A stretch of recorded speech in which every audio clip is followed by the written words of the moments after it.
Today I'll show you the fastest way to fix perspective distortions in Photoshop.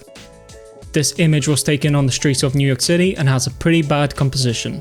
We can see how crooked the buildings are here, as well as the general perspective, which gives away that the image was captured in a rush. Nevertheless, the process of repairing this is pretty easy. First of all, make sure your layer is unlocked by double clicking on it.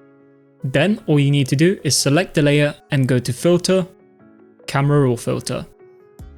Inside this window, locate the Geometry tab, expand it, and select the A icon, which stands for Automatic.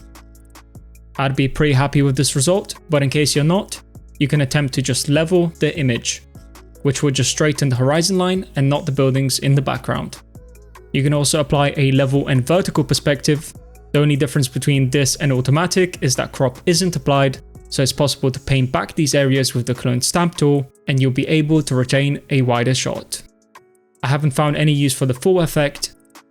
However, I can root for the guided perspective if you're working with complex geometric shapes. With this one, all you need to do is select the Draw Guides icon and draw on areas where the lines aren't straight. Remember that you want the line to turn purple for this to work, and a minimum of 2 lines have to be drawn. Out of the 5, I've used automatic and vertical perspective modes more frequently, but every image is different, so have fun and experiment. Simply select OK and save the image. And this was Design Dummy.